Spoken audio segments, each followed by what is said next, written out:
Déclaration du Rassemblement des forces du changement pour l'abstention à l'élection présidentielle du dimanche 15 mars 2026 au Congo-Brazzaville.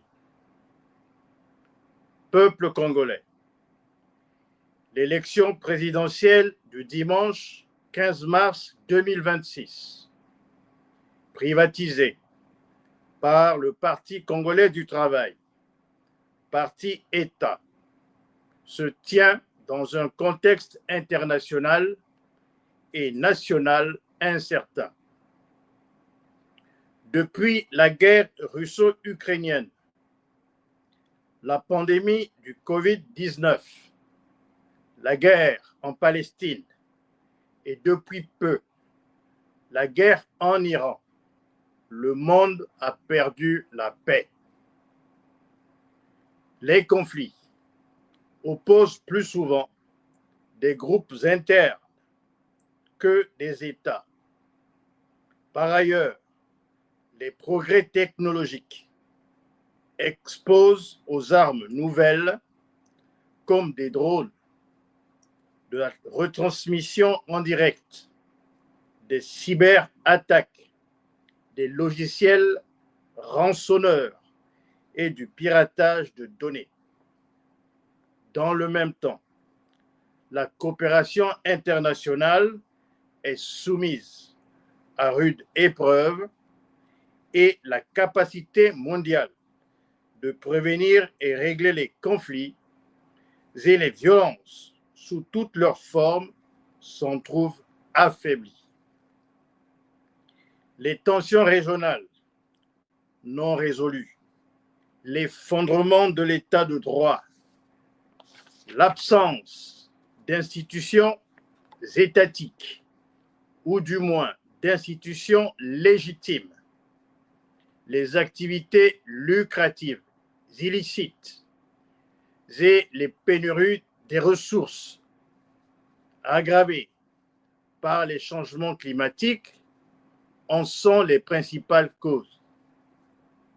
Cette crise mondiale est, en tout point de vue économique, elle trouve ses fondements dans la suprématie américaine avec le dollar d'une part et la volonté des puissances de contrôler les matières premières d'autre part. L'Afrique n'est pas en reste, le Congo non plus. Plongé dans cette turbulence mondiale en qualité de producteur de matières premières, dont le pétrole, notre pays en fait les frais avec la fluctuation des prix à l'international. La classe dirigeante au pouvoir fait florès de cette incertitude mondiale, elle qui, sous la férule de M. Denis Sassou Nguesso, a fait le choix de tout détruire que de tout bâtir, celui de confisquer la souveraineté du peuple, de la prédation des richesses nationales, que celui de la redistribution économique.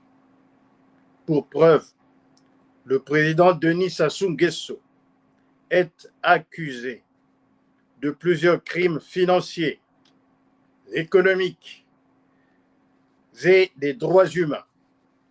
Primo, blanchiment d'argent.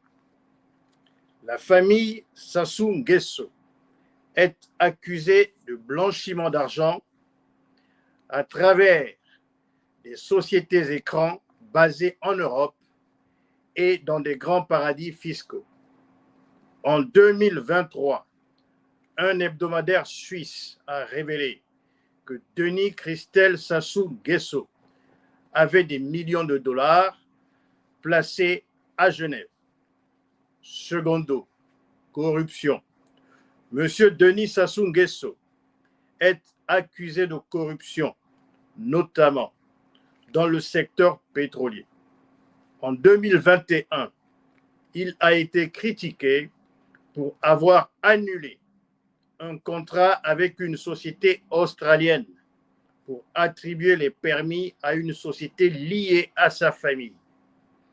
Plus près de nous, le 26 janvier 2026, à Oslo, l'autorité norvégienne de lutte contre la criminalité économique rapportait que M. Denis Sassou Nguesso et des membres de sa famille proche seraient liés à des pots de vin en lien avec l'obtention des permis pétroliers.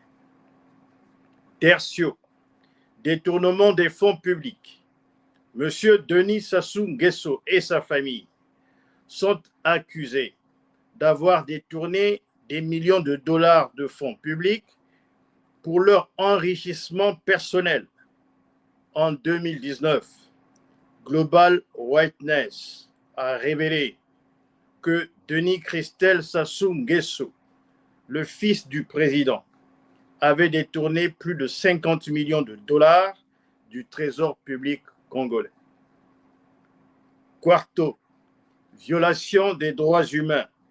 Le régime de M. Denis Sassou Nguesso est également accusé de violation des droits humains, notamment la répression de l'opposition politique, l'incarcération injustifiée d'opposants comme le général Jean-Marie Michel Mokoko, la restriction des libertés fondamentales, les disparus du beach de Brazzaville et la récente opération Kuluna menée par la DGSP sous les ordres de M. Denis Sassou Nguesso.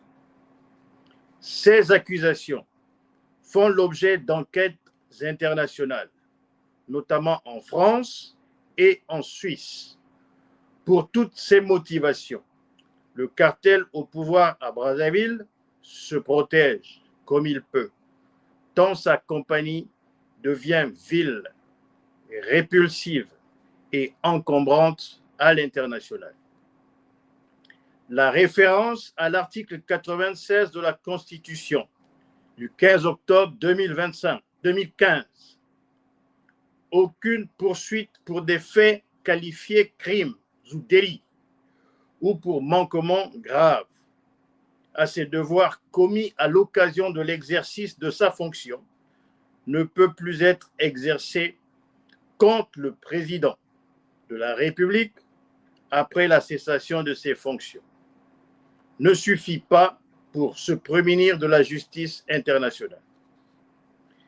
C'est la principale justification du coup d'État permanent et de la violence politique dont le Congo et son peuple font l'objet de la part d'adeptes du machiavélisme et de l'État néo-patrimonial. Peuple congolais.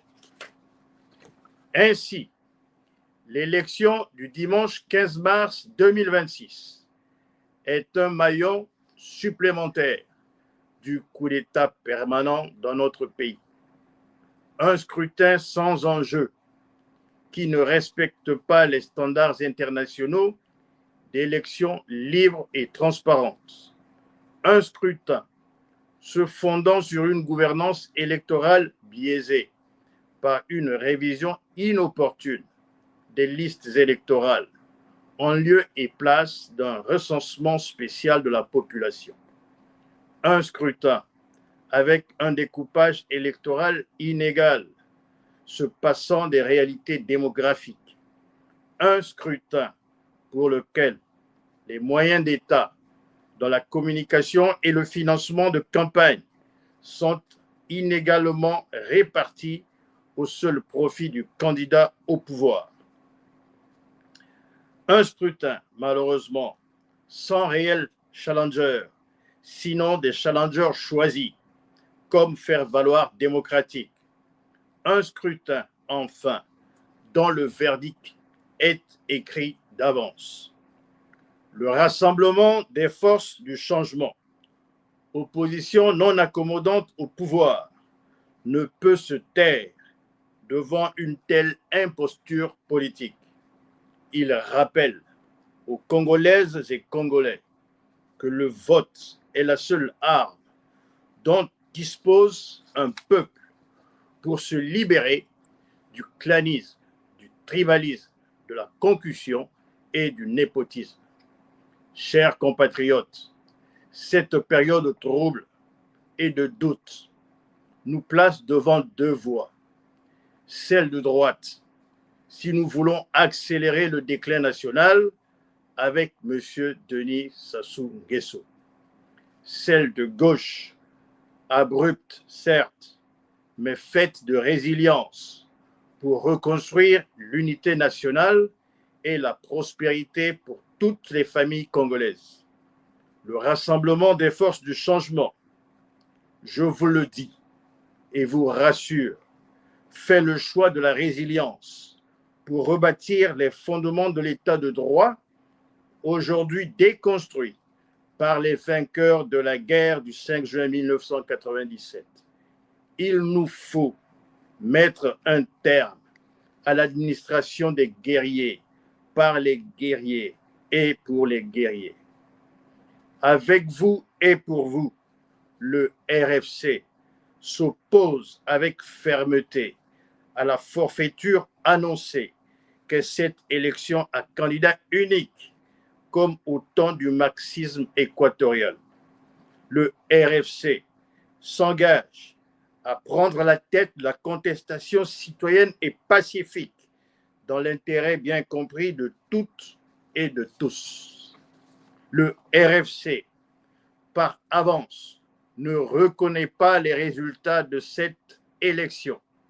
Le RFC invite, petit 1, le président de la République qui a perdu la confiance de son peuple, tout comme le chante Aznavour, à quitter la table lorsque l'amour est desservi, sans s'accrocher l'air pitoyable et partir sans faire de bruit. Il faut savoir cacher sa peine sous le masque de tous les jours et retenir les cris de haine qui sont les derniers mots d'amour. Il faut savoir rester de glace et taire un cœur qui meurt déjà. Il faut savoir garder la face. La République reconnaissante se souviendra en l'espace d'un jour de cette sagesse si jamais. Petit 2, les menus challengers accusés de collaboration avec le pouvoir à se ressaisir et se racheter une virginité politique dans le pays en se retirant tout bonnement de la course dans une élection au relent de petits arrangements avec le pouvoir de M. Denis Sassou Nguesso, le renvoyant de fait à ses propres turpitudes. Petit 3, au peuple congolais à faire valoir sa dignité, trop souvent piétinée. Quand le manque de respect devient une habitude, il ne s'agit plus d'un accident, mais d'un choix. Quitter la table ne signifie pas manquer de cœur. Cela signifie en avoir assez pour soi. C'est reconnaître que l'on mérite d'être traité avec considération, écoute et dignité. Valeureux peuple congolais, en vérité, je te le dis, la seule façon de quitter la table et de reconquérir ta noblesse est de t'abstenir le dimanche 15 mars 2026. Ce pouvoir n'est plus digne de confiance ni de concession. J'appelle à une résistance pacifique à la forfaiture électorale en méditant à domicile sur la voie de la résilience pour le changement par la rupture d'avec les prédateurs de la République. Seule la lutte libère. Vive le RFC, vive la République. Fête à Brazzaville le 13 mars 2026. Pour le rassemblement des forces du changement, Dr Marcel Ngitokoulou, premier vice-président en charge de la prospective, de la communication et porte-parole.